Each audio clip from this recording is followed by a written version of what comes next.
three important phases.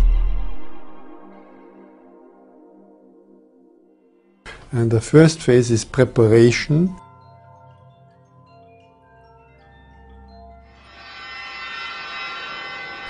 And the second one is the experience itself.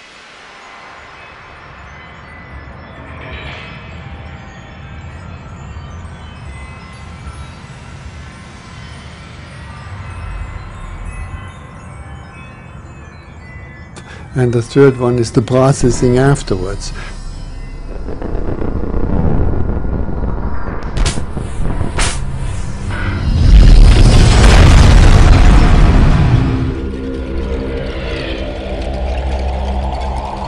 Now, it doesn't make any difference which medium you are using. These three phases will always be there. It's absolutely clear to me that consciousness is not possibly the product of the brain. It exists or can exist independently of the body, and that it's at least an equal partner, or possibly supraordinated to the world of matter.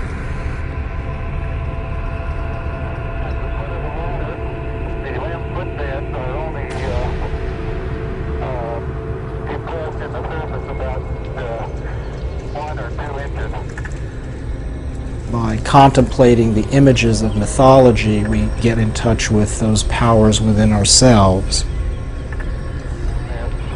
It's very fine. I'm going to step off the limb now. We are animals. We are beautiful, living mammals on a garden planet. Feeling the pleasure and the joy and the ecstasy of that reality is our birthright. It took 14 billion years on this planet for evolution to create a species capable of understanding evolution and capable of understanding nature, the atom, the gene, the brain, such that we can either co-destroy or co-evolve. The journey is about to begin.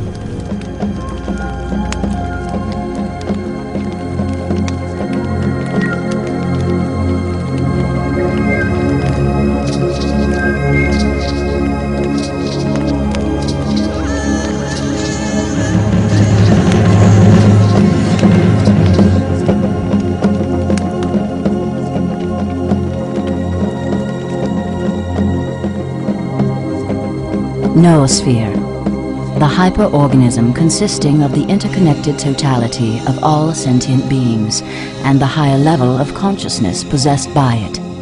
The planet doesn't have any problems except people. What we are experiencing, the global crisis, is really reflecting somehow the level of consciousness evolution in the species. I mean, if we could have our heads and hearts in a different place, you know, the planet could look very, very different. Joseph Campbell did so much to bring to our consciousness the fact that the world's mythology, as vast as it is has a single theme running through so much of it, of the hero's journey. And he saw three phases to this hero's journey: separation, initiation, and return. Exploration of the stranger and odder areas of the human mind. I mean, this is one of the things which has emerged, I think, in recent years. Not only is the material universe incomparably larger and stranger than we used to give it any credit for, but the mental universe is also larger and stranger than we give it credit for. That we carry about inside our skulls an extraordinary world, a visionary world, a mystical world.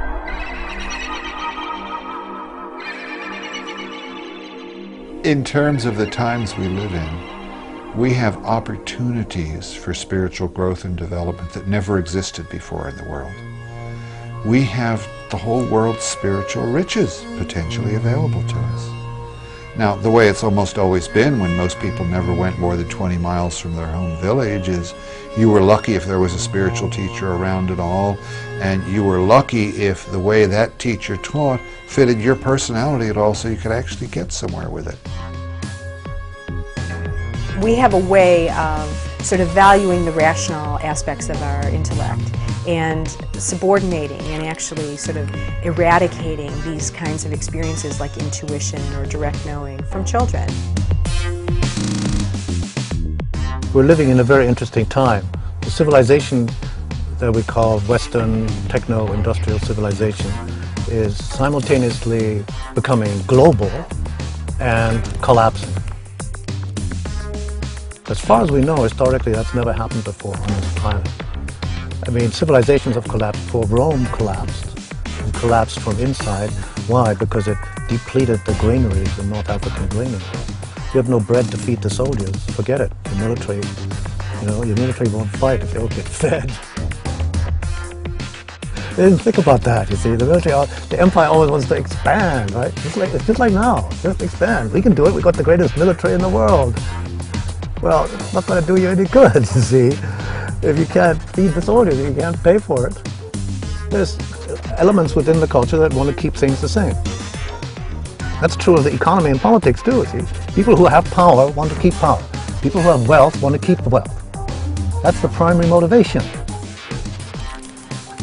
Capitalism, what's called the neoliberal model, is a dysfunctional system. It's not life sustainable. It doesn't support all of life. And half the population on the planet is living at a poverty level. 1 billion people who are permanently hungry. Tens of thousands of families who live full-time on a trash dump in Manila or Mexico City. You can't by any stretch of the imagination call that a civilization. The ecosystems on the entire planet are being stressed and overstressed to the maximum of their carrying capacity. Population is increasing exponentially, so vastly increasing demand on ever decreasing resources. It's a runaway system. The best estimates are that a quarter of mammal species will be extinct in 30 years. Half of all species of life will be extinct in 100 years. All species of the next couple of decades are going to see tremendous dislocations and turbulence.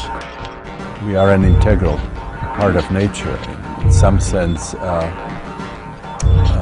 the human being is like an expression of nature, which nature sort of perceives itself. It's like a sort of extension, of nature, and deeply embedded in nature and interconnected. And this is something that we lost, the awareness of this embeddedness and of this connection.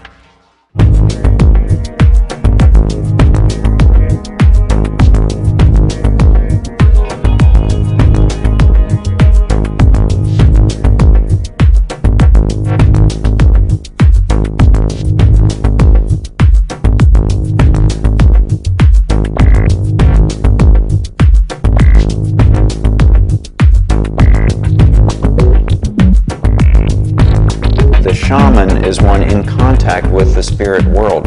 Who is this like for us in the West? This is like Christ, Buddha, any of the awakened ones who have traversed the full spectrum of being.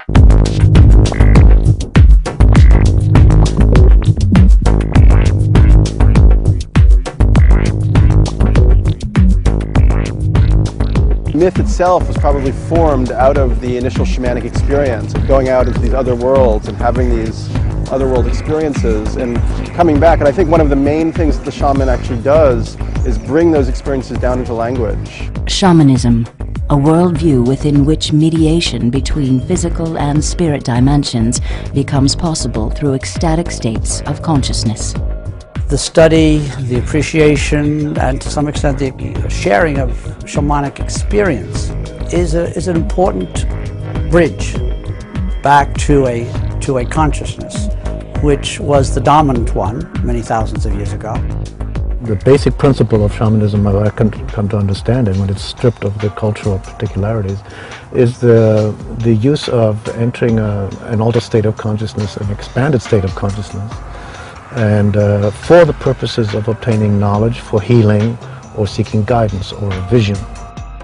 Several of the earliest mystery cults in the Greco-Roman world were catalyzed by contact between Greek culture and a shamanic culture to the north of Greece, in places like Thrace and Scythia.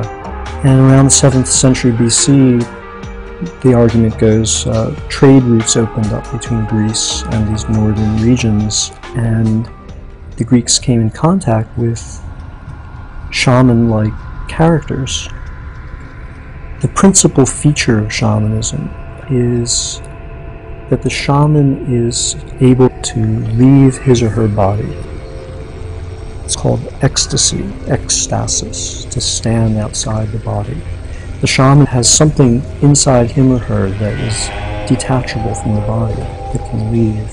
And this is the source of the shaman's ability to heal, to bring esoteric knowledge back to his or her people from other realms. The Greeks, when they encountered this phenomenon, seem to have generalized it in a way that the shamans themselves hadn't. And among the Orphics and the Pythagoreans especially, came to be believed that not just the shaman, but all human beings, in some sense possessed this fundamental duality, that not only within the shaman, but within everybody, there is something that is detachable from the body, that is not made of matter, that especially is not born when the body is born and does not die when the body dies. That's something that it was given a name, and the name was Psyche in Greek. Psyche is how we pronounce it now, and the word means soul. And this is the origin, as far as scholars are able to determine, of the concept of the human soul in the history of Western thought. And so there seems to be a very mysterious shamanic catalytic element in the formation of the soul concept in Western civilization. And this then gets taken up by Plato. That becomes an absolutely central part of his philosophical system and worldview that then serves as the foundation for the subsequent history of Western thought.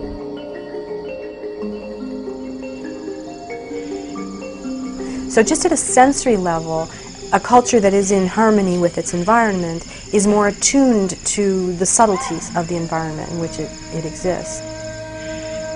When you go into the Amazon, just at the material level, you know, we think of food as something that comes from the grocery store, you know, they're able to see subtle things in the forest that from our untrained eye are invisible.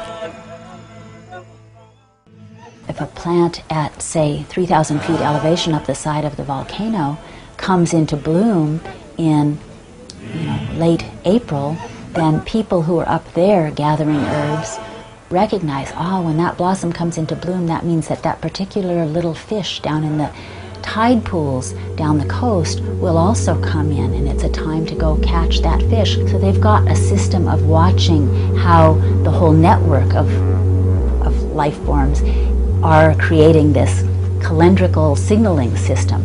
And then wherever you are, if you're tuned in enough to know that system, to have recognized it through generations and generations of observation, then you know how to steward, really, how to take what you need and take care of all of these different parts of that complex system. That's the level of attention that ideally we should be paying to nature right here. Shamanism is extremely important for several reasons. One is that it's one of the best ways to give the dominant culture a way of seeing that the natural world and human nature are not so encased as the current paradigm would suggest. Amazing things happen and even can be made to happen. There are other dimensions, there are other beings, other ways of knowing, other ways of experiencing, and there are rules and procedures which makes this happen. It's interesting that they use two metaphors for shamans or descriptions. One, they call them trackers. That's like also called soul retrieval, or it's like psychotherapy, or like diagnosis of an illness, you see. The other metaphor they use is spirit lawyer. They say problems arise in a family, or we would call psychological problems, and sometimes physical illnesses, because we've offended their spirits in some way, or we've failed to acknowledge them properly. And the shaman being the one who knows the spirit world and how to access it, and who knows the songs and the names of the spirits. That's like having the access code, you know, in computer language, or the telephone number, how to get hold of these people, these beings. The spirits of the environment, like the waterfall or the forest or the river, or, you know, and so we don't do that. You know, if we went to a shaman and he might say, well, your problems come from the pollution in the river. You guys need to clean up the river. How can you expect to be healthy? You know, our worldview in terms of healing involves when you're ill, you go to the doctor, and the doctor gives you a pill or does a surgery, and then, you know, takes something out or puts something in to your system. So supposing you live in a South American community and you feel out of sorts, you go to the shaman. He or she might take ayahuasca before he gives you anything, in order to see what is the origin of the illness by using expanded perception. Then he's like to express that in symbolic languages. You know, he might talk about the serpent, or he wouldn't necessarily say viruses or anything like that. And he might talk, very often he'll talk about sorcery. Like somebody has negative intention to you and sent you a little dart. Now we think that's ridiculous, no, sorcery doesn't exist. But what it is it's a recognition of the power of thought. So every time you think a thought, you're affecting the consciousness of everyone who comes into contact with that thought, including the collective. So every time we think a thought, for example, that's why programming in the media is such a phenomenally impactful. Of course, we participate in it and we feed that system and we're fed by it. And just think of the multiplication of thought forms and images that stimulate you to buy stuff, and that's the salvation of happiness.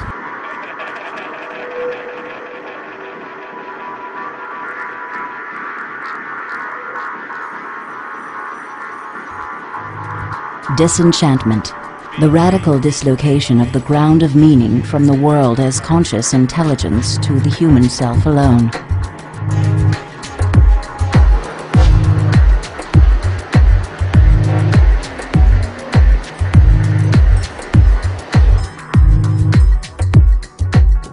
New media and technologies have been a great boon to humanity, but at the same time, there's a great distancing between ourselves and reality. All kinds of filters go up.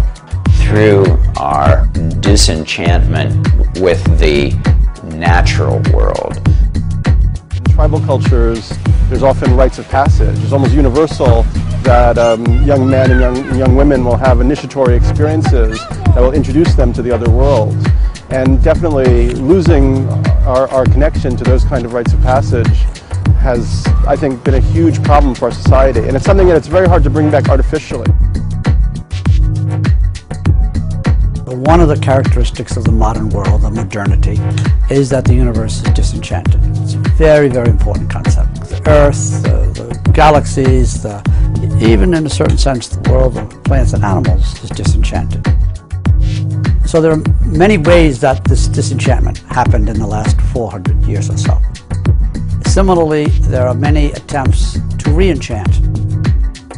What Weber specifically meant by disenchantment is the modern mind's assumption that everything about the world is ultimately understandable in such a way that it can be calculated, predicted, and potentially controlled.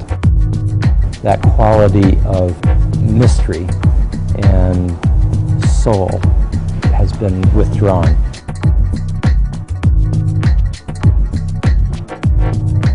One way of kind of showing the difference would be to take the primal perspective. When a primal person, you know, from traditional indigenous cultures, when they would walk out into the world, they would experience spirits in the forest, and presences in the wind and in the ocean.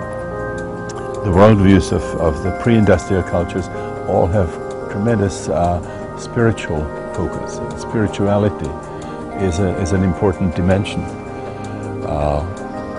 of existence. Besides what we perceive in everyday life, there are also invisible dimensions of reality, sort of inhabited by, what we can call today archetypal beings, realms that have sort of this archetypal mythological dimension. Archetype, an autonomous form in the primordial psyche that structures and impels all human behavior and experience. Well, archetypes are principles that really inform the whole history of Western thought. I mean, it's kind of the concept around which Western philosophy and later psychology revolves. Behind the Platonic understanding are the gods and goddesses of the ancient imagination, so that you have basically, let's say with beauty, it's personified as Aphrodite in the Greek mythic imagination. In the Platonic understanding, in the ancient understanding, the entire cosmos can be seen as governed in this way. But by the time you get to the modern era, archetypal principles, or gods and goddesses, are seen as the result of human projection or human generalizations. Our mind imposes on the chaos of phenomena certain ordering principles which ultimately come from the subject. So from this primal point of view, there is a continuity between the human interior consciousness and the interior of the world. And the human being can participate in the soul of the world because the world is ensouled. The Western worldview is very, very different. The pragmatic, materialistic worldview is very different. The only reality is the material world. These other dimensions that the native cultures are interested in, they are either sort of result of some kind of a lack of education, primitive magical thinking, or they are outright psychopathology. It involves direct experiences of these states. The primal perspective is enchanted, and the modern perspective is that of a disenchanted world. Now, how did this shift happen? I mean, what I've just described is something that is particularly evident from the time of Descartes. Later 17th, 18th, 19th, 20th century science and philosophy is basically disenchanted by and large, with the exceptions of the religious statements that Einstein will make, or that you have a Whitehead or a Teilhard. But by and large, modern science has disenchantment built right into its essential point of view. The Achuar peoples are also interesting because they practice collective dreaming. Every morning they wake up and they share the content of their dreams. And they do this because they believe that nobody dreams for the individual. I mean, they have individual dreams, but their larger purpose is to help them understand the collective experience. So a person will wake up in the morning and they'll share a bit of their dream, and then somebody else will share, and somebody else will share, and it's usually the elder of the household unit that then interprets this. And they come up with a collective interpretation of their individual experiences in such a way that they use it to predict their practice. So should they go hunting today? Should they go fishing? Will there be visitors? Should they travel? Will there be danger? These kinds of insights about the future come through the sharing of dreams. So it's not just a luxury to share your dreams with one another, but it's actually a social responsibility. So subjectivity is highly honored and esteemed for its reliability, rather than suspect for its unreliability because it can't be easily measured. The modern disenchanted perspective didn't emerge completely ex nihilo with the 17th century and Descartes. It was prepared for by the whole evolution of Homo sapiens, going back to the first use of tools, the first linguistic and religious civilizations. You begin to have the differentiation of the human self as a subject acting upon the world as an object. So that's kind of begins the whole process that leads to the kind of radical disenchantment that we have in our time, the objectification of the world. We have been living in a society that separates us, and we assume that, you know, as a human being, we are these isolated entities contained within this skin and, you know, this body. And yet other cultures see it very differently. And there are more and more reasons to believe that it is a more relational rather than isolated world we live in. And relational at some really core fundamental levels. You know, it's not only about recognizing the importance of living in society and living in right relationship in terms of our social intercourse, but really recognizing that perhaps we are all part of a more complex, interconnected system that isn't simply physical, but that actually may have some metaphysical or transpersonal components or qualities.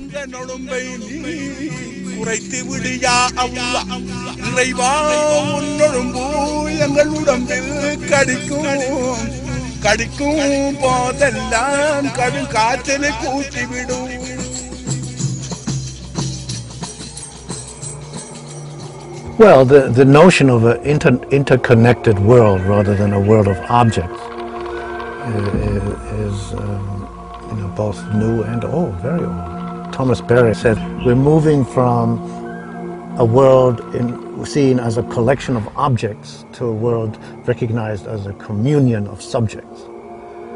When you recognize that everything has its own inherent subjectivity, that is consciousness, that is spirit. That's what the native indigenous people, shamanistic societies would say. Everything has spirit and consciousness. And you treat it that way. Not quite correct to say it's communication, because communication applies A to B. Communion is much closer than that. See, and as spirits, we commune always telepathically with another being. We merge our consciousness. We merge our consciousness. It's sort of like love. You feel like you're in the same consciousness as somebody else. Interconnectivity is the ascending archetype, I think, of the 21st century, 21st century, this discovery of this profound interlaced quality of existence at all physical and spiritual and mental, psychological levels. The modern worldview is being replaced by, some people call it a postmodern, but I think it's ridiculous, you could say. It's a systems worldview. And the modern worldview is mechanistic and atomistic and linear causality and quantitative, and the only real realm is the realm of measurable objects and forces. Everything else, that means images in your mind, thoughts, intuitions, imaginations, symbols, anything that, dreams, anything that is merely subjective. Values is merely subjective. Values are not objective. Therefore we can have a science that can make bombs and obliterate thousands, all this kind of thing, and devastate the atmosphere, and we can say, well, we're scientists, we don't deal with values, that's politics, you see, and economics. Our crisis is a birth. It's a birth of this new humanity that's been prefigured in the mystics, but now going to be pressured by the crisis. It took all of those years for the crisis to mature. Entrainment, the phenomenon whereby energy systems tend to become harmonic while in proximity. Rhythm and dance, you know, are among the most primal expressions of a culture and of the communal tribal bonding. Music may be older than language, so in a sense, music may be the most ancient of human activities, and it very well may be the case that it is one of the things that makes us human, that began to distinguish us from our hominid ancestors in terms of music. One is the late ethnomusicologist John Blacking. He had this kind of interesting idea, what he calls proto-music and proto-dance. And his idea is that the origins of music were not functional. The origins of music were ecstatic in nature. And so essentially what he was proposing is that there would be rudimentary rhythms that they would play, and they would have these ecstatic experiences dancing, and then they would just sort of spontaneously emit these sounds that the body produces when you're in an ecstatic state. And he really feels that this is the origin of singing and vocalization and so on and so forth.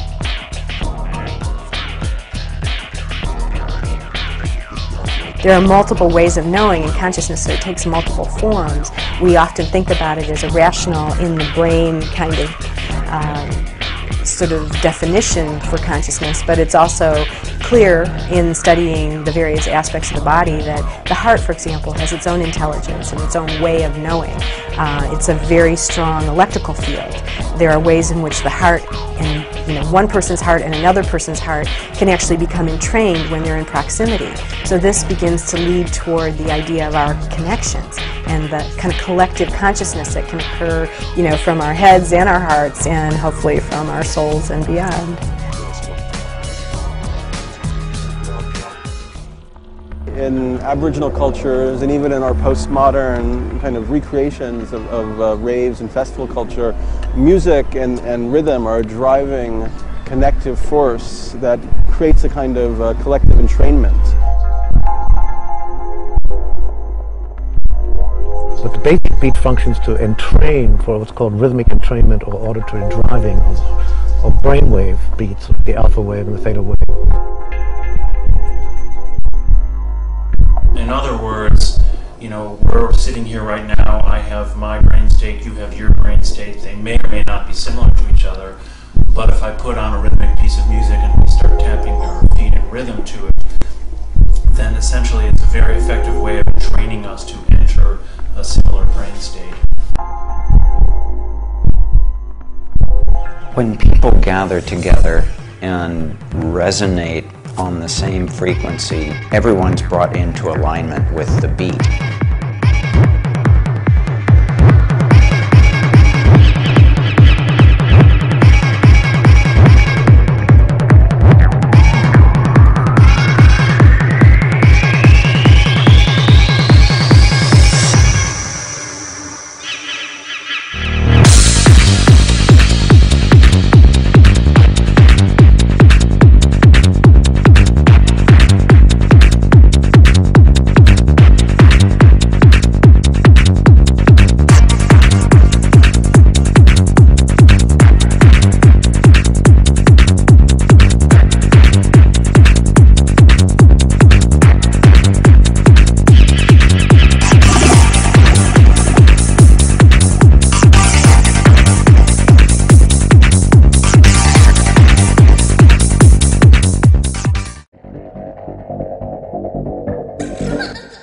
I think on another level, this whole question of entrainment is really interesting.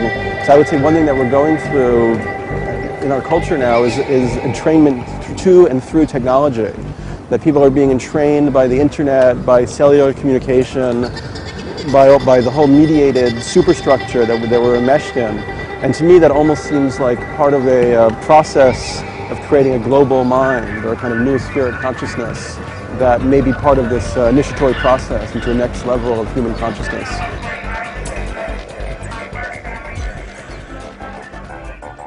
Entrainment means that all the rhythms come to be harmonic to each other, not necessarily the same beat, but harmonic to each other. And then if numerous people doing it at the same time, you have the beats of the different people, the rhythms of the different people being harmonic with each other, as well as like you would have in choral chanting, and they're harmonic. They're not singing the same note, that's not the point, but they're harmonic and therefore resonant with one another, so it would produce tremendous feelings of oneness and bonding among people, regardless of the content. See, they may be thinking different thoughts and having different pictures going on in mind. That's the basic idea. What's the DJ doing, or the musicians? They're driving. They're like the conductor, basically, of the whole theme. So, just like a symphony orchestra has a conductor, make sure everybody's on the same page and playing the same time and tempo and so on. The difference between a dance, like a rave, is that there's not the musicians, the performers, and the audience.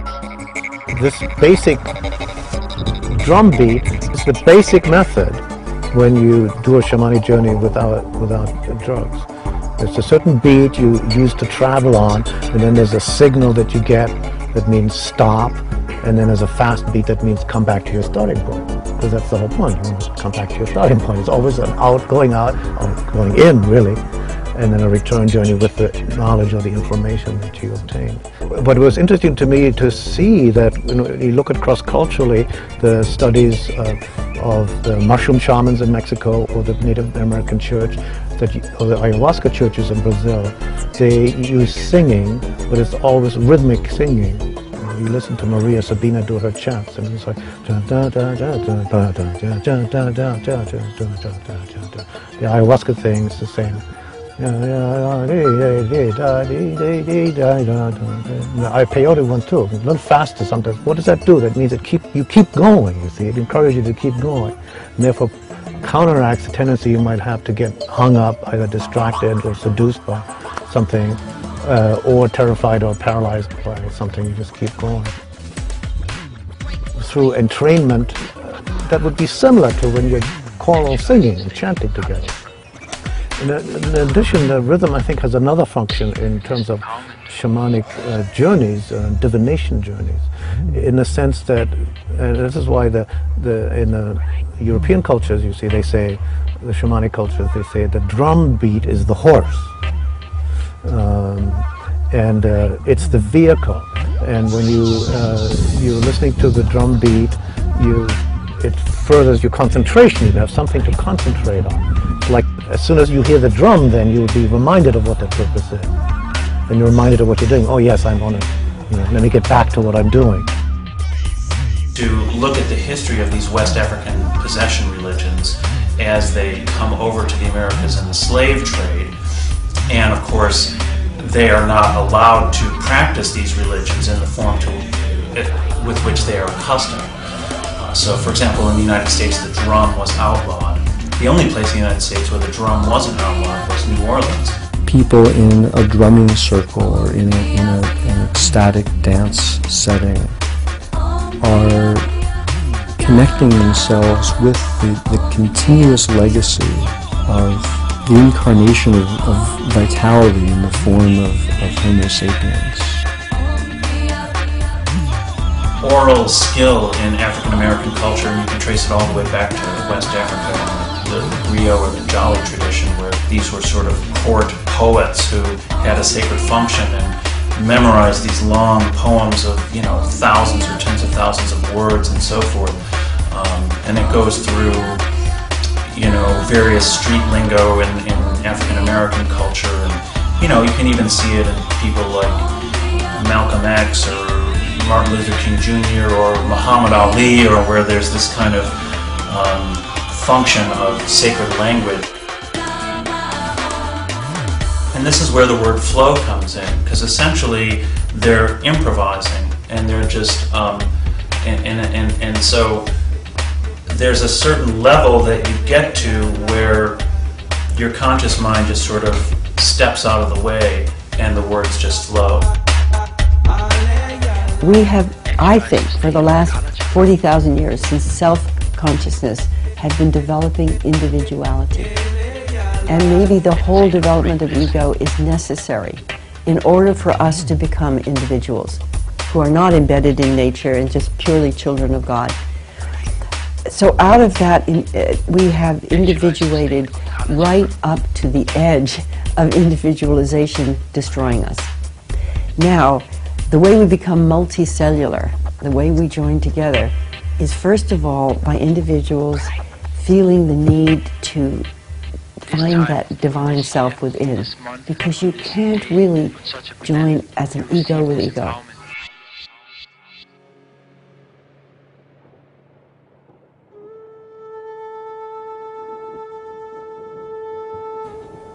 There are many ways you can induce these non-ordinary states. We had, about 8 years ago, we had a conference in the Amazon in Manaus, the International Transpersonal Association.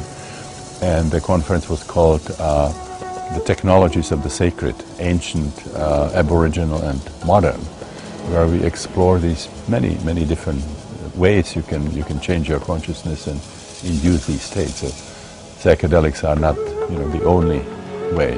You can do it by fasting, by dancing, by sensory deprivation.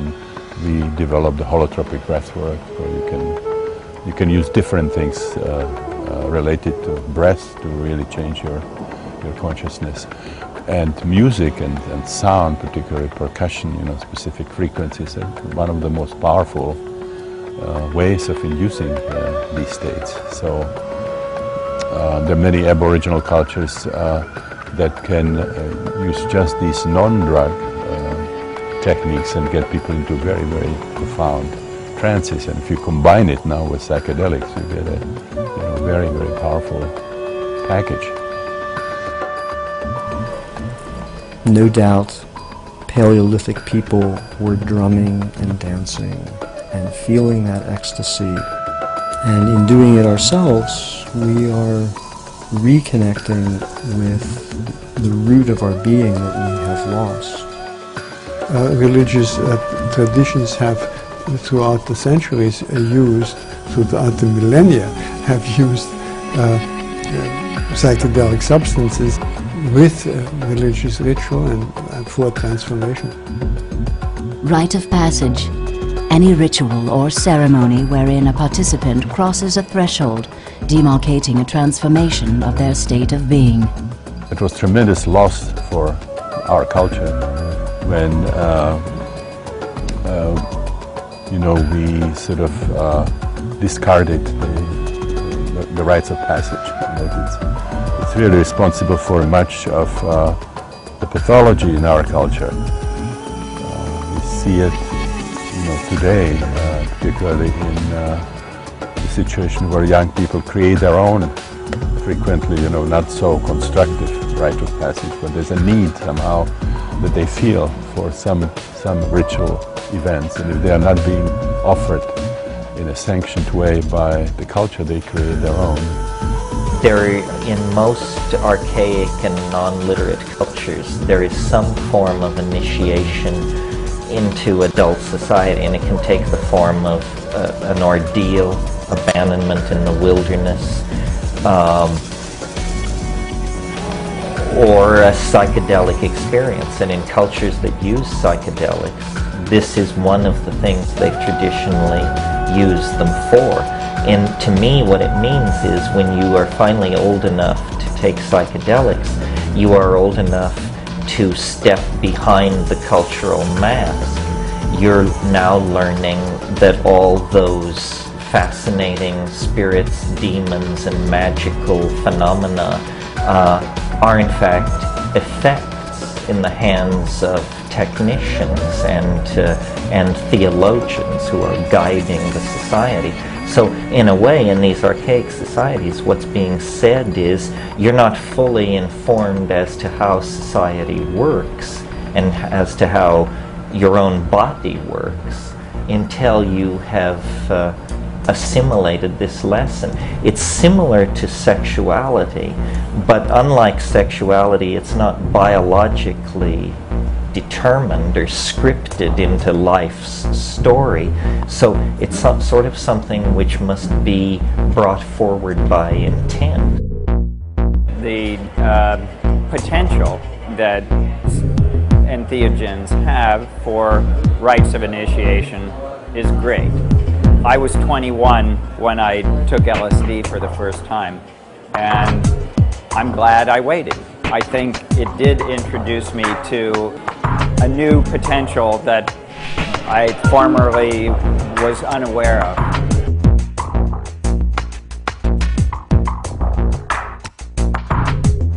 It seems that because we're in this sort of postmodern vacuum, in a sense, where we've lost our connection to ancient practices, initiatory cultures, it's almost like there's a kind of spontaneous reemergence of these forms or an attempt to recreate them.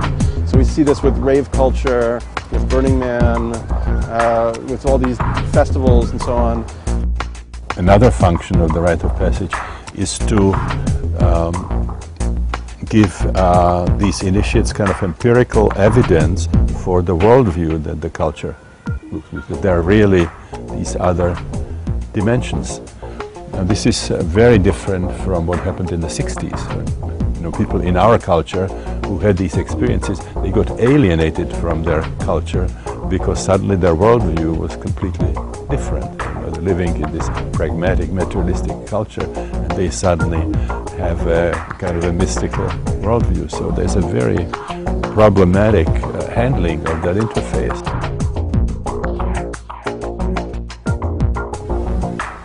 Because modern Western science won't deal with the subjective at all, because they say you can't deal with the subjective objectively. And that's a mistake. That's a historical accident, you know, of the way science developed out of the split between science and religion in the 16th century, where the scientists needed to find out, you know, they needed to find a way to work with the church, because the church was the controller of knowledge. They were the ruling ideology of the time, literally, what the Pope... So Galileo had to work it out with the church, you know. He couldn't say, as he tried to say, look to the Vatican guys, you know, look through the telescope. I said that Jupiter has moons, and they said, no, we don't need to look through your stupid telescope. We know Jupiter doesn't have any moons, because if it did, Aristotle would have told us so. My hope was that science and the scientific method and Western approach, which was disconnected and unbalanced, but that if we could merge it with these technologies that brought forth the unconscious, and look at them with the scientific method, that together, pairing those things together, that we can help people heal from emotional wounds and also from a primary identification with their race or their religion or their country or their gender. The discovery of psychedelic effects of LSD and the discovery of the atomic energy, you know, an atomic bomb came at approximately the same time, within the Second World War, and so many people speculate that as humanity was moving, you know, to this possibility of complete destruction of life on Earth, there's also an instrument, a tool came in that could sort of reverse that destructive and self-destructive course.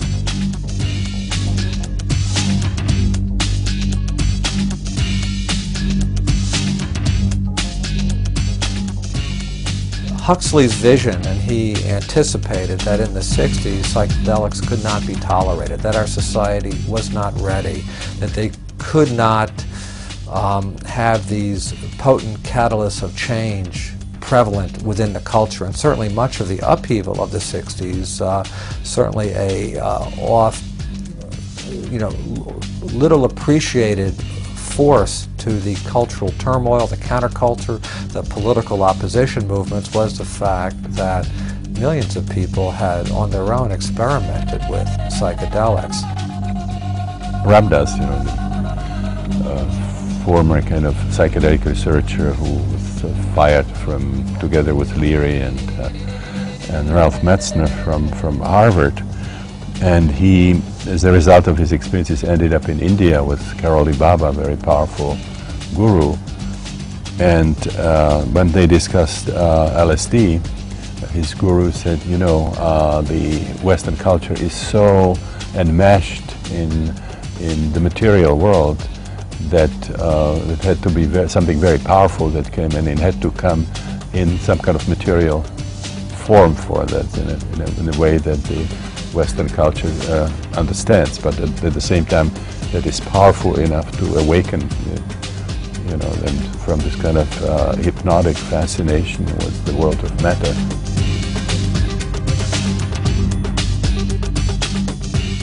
I think what we found in the 1960s was a kind of attempt at a modern mass cultural voyage of shamanic initiation. So it was a kind of reaccessing of these deep mythic structures that the modern world had lost. It's not until a person has a mystical experience that they wake up to this entire dimension of being, and then it's very real because they've had an experience of it. They've looked through the microscope or the telescope. Now we're in a condition where we can be initiated into these worlds. Concrescence, the process through which seemingly dissimilar phenomena are integrated into a coherent whole.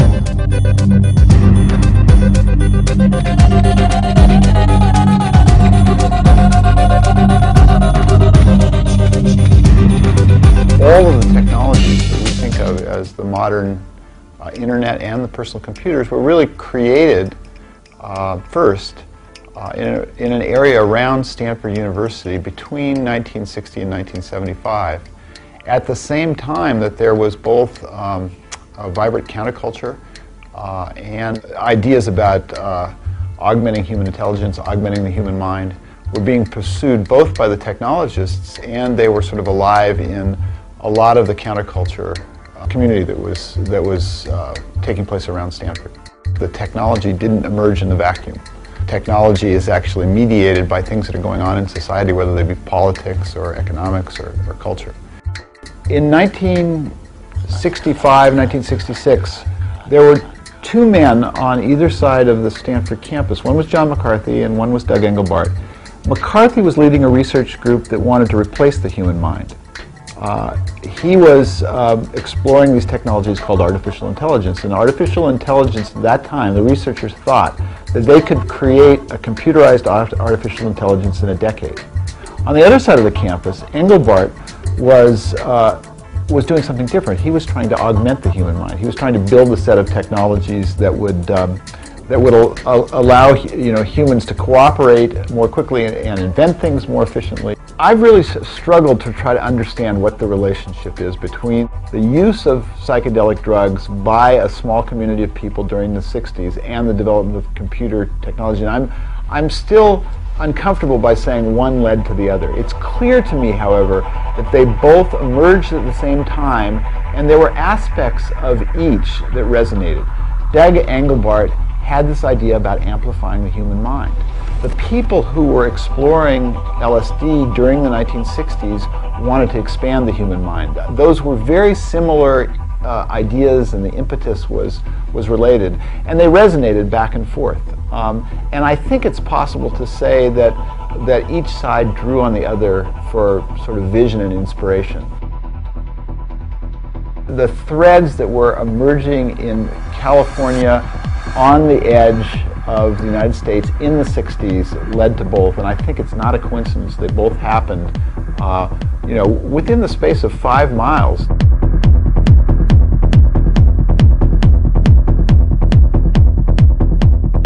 The interesting thing about Engelbart is that he was willing to experiment with all kinds of ideas, from psychodrama to psychedelic drugs, to new computer technologies, to ideas that were taken from Mao's Red Guards.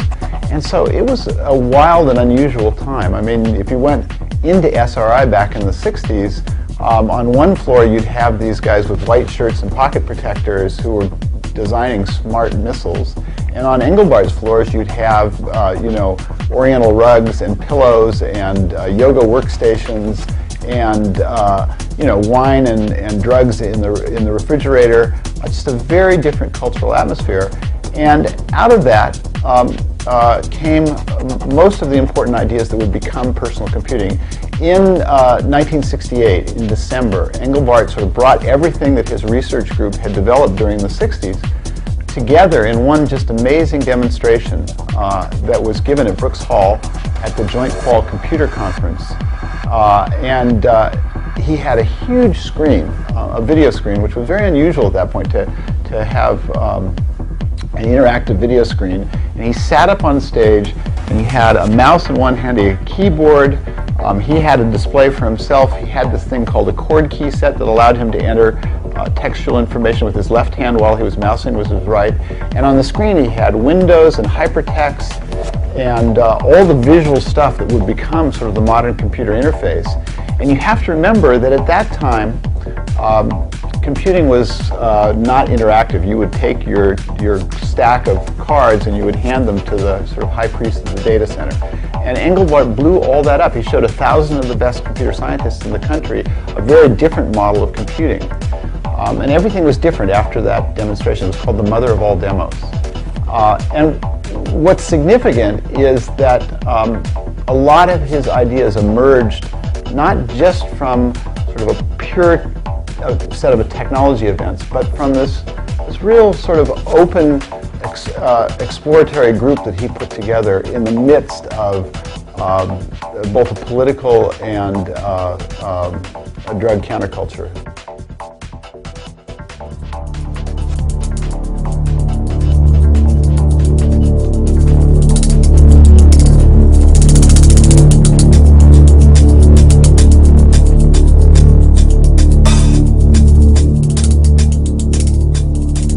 ecological crisis is taking place, and that more global consciousness is taking place, and that psychedelic awakening is taking place, and feminism. All these things are happening. One other thing takes place, and that is the first view of the Earth from outside the Earth, beyond its atmosphere, and some human beings, who represent, in a sense, all human beings, have been in a position of being able to look back on the Earth, and then photographs have been brought back, which we've all seen. A perspective is given that was simply impossible before.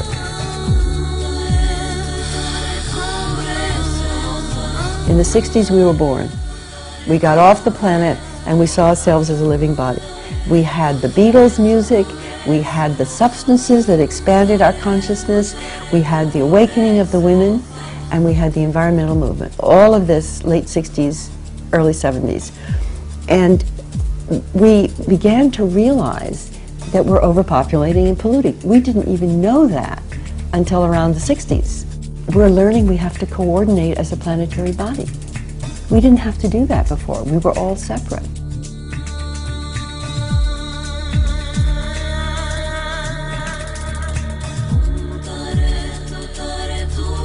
Medicine. Any mediation necessary to correct a diseased state of being. Obviously, Americans are least of any people in the world afraid of drugs, because there's a drugstore on every corner. So if they are so afraid of mind-expanding drugs, obviously it's the mind expansion that they are afraid of. And we are made afraid of mind expansion by precisely the people who have a vested interest in our minds being quite narrow.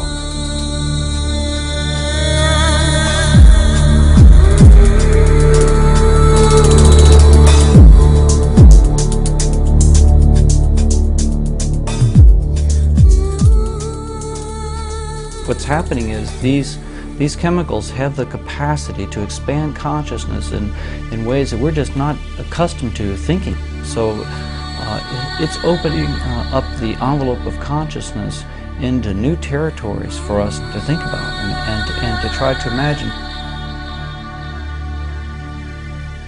In many respects, the war on drugs was fueled by the fears of Tim Leary and what he had to say, and the surging use of psychedelics by youth during the 1960s.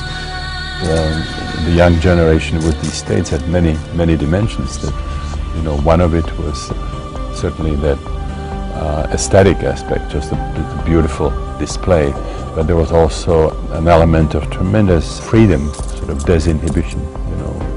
All the sort of cultural restrictions being kind of a Dionysian element, breaking into consciousness. And then I think even people did not have specific healing intention, that something within them felt there was a kind of a therapeutic potential, that you could heal. You could heal emotionally, you could heal psychosomatically.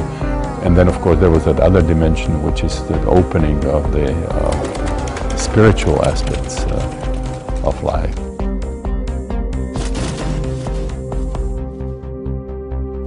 Native peoples around the world have developed structures and rituals which optimize safety. And there's a lot to be learned. There's a lot to be learned about how critical set and setting is to outcome. Also, intention, why individuals undertaking these kinds of experiences. And with some substances, I think it's very important that young people understand that these are not recreational compounds. They're very serious. They're considered sacred medicines by many peoples around the world. In the United States of America, 300,000 U.S. citizens ingest a Schedule I substance legally as their sacrament. This is literally the non-drug use of peyote. It's a religious sacrament, it's not a drug. The plant hallucinogens in particular have profound implications for the treatment of addictive disorders. There's a good deal of interest in the West African plant Iboga. Personally, I believe ayahuasca might prove to be the ideal plant concoction. One that is in the works is to offer MDMA to people who are with advanced stage cancer and have been given a prognosis of less than 12 months of remaining life, if it helps, as I think it might, and cuts down on anxiety and may actually cut down on the need for pain medications, which means that they're less sedated, they're more alert, they have more ability to be cognitively with it. That's really important for those individuals and their family. For the last 4 years I've been working to develop a protocol for MDMA-assisted psychotherapy for post-traumatic stress disorder. This paradigm was not acceptable 35, 40, 45 years ago. Are we at that point in time now where we will be able, in a sanctioned manner, to move this field forward? At least get rid of the fear and find a setting within which this can be done safely and carefully, thoughtfully. We had many powerful technologies of consciousness. We know very easily how to alter consciousness, how to go to different states, but bridging that gap between what we find there and our everyday reality, and everyday life, that has been the challenge. People go there, find love, find compassion, find transformation, but then later they go to their everyday life and the usual patterns come back. This is not a black and white thing. All medicines can have good applications and have side effects and be dangerous in the wrong circumstance. Feeling that we are less safe than we actually are, feeling threatened on some level and feeling that we have to be in control, in charge. This can be seen from the individual dimension to the collective dimension. What was happening between the United States and the Soviet Union, where we produced so many atomic missiles that 1% of it would be used, it would be all over. We want to be so safe that we actually create a very unsafe world. So a lot of this kind of inauthentic tendencies, the tendency to constantly have more of what we have, need to double, triple the gross national product as something that's guaranteed a good living standard is just a fallacy. The countries that have achieved that have achieved a high level of economic standard, don't necessarily benefit from it emotionally. Actually, there's more violence, there's more suicide, there's more alcoholism, addiction, divorce, and so on. So there is no connection, direct connection between economic achievement and sense of well-being. We're all in it together, and we are kind of synergistically looking for answers in a way that involves, a lot of the deeper wisdom that comes from self-exploration, self-understanding. Enantiodromia, the process by which something is transformed into or revealed as being the same as its opposite. So the idea is to work on the body, to work on the heart, to work on the vital world, so that those structures become more porous and permeable to both energies, the energy of life and the energy of consciousness. And it is the alignment between those two energies what we are finding and have been finding that is extremely powerful for this kind of more holistic transformation of everyday life. As soon as I'd had one experience, I thought this is by far the most interesting thing that I've ever come across, that I could ever imagine happening. It changes radically the way you look at it and think about reality forever afterwards. It doesn't necessarily make you enlightened, not at all, but it changes and enlarges your perception and your perspective and your understanding. It's more critical now than ever because we do have even more devastating technologies, more hatred going on right now. It's a pivotal time in the world. So I hope that the beauty of these experiences be our source of inspiration and healing as we move forward. Science has verified that the mystical experience is repeatable. And so now we have a basis. Now we have an injunctive religion, a truth that can be tested and has already been tested in the court of science. And you can't get more proof than that, except taking it yourself. How do we collectively dream, and how do we begin to co-create a better dream for the future of humanity? And I think that's our challenge and our opportunity as we live at this time of convergence where there are so many different worldviews and belief systems and ways of engaging reality. How do we seek that as an opportunity for creative convergence and the articulation and sharing of some new stories, some new dreams about our future possibilities? The key, in my opinion, would be to facilitate the rapid connectivity of that which is emergent, creative, right now. Goethe, who said that one person by themselves can accomplish little, but the person who unites him or herself with others at the right time can accomplish great deeds. I think Jung had a very, very important idea that we should somehow live, part of our life internally. We should do deep self-exploration, which also means transformation, and then combine somehow in our everyday life the deep knowledge and wisdom that would come from these inner states. And so the announcement needs to go forth. The quest is on.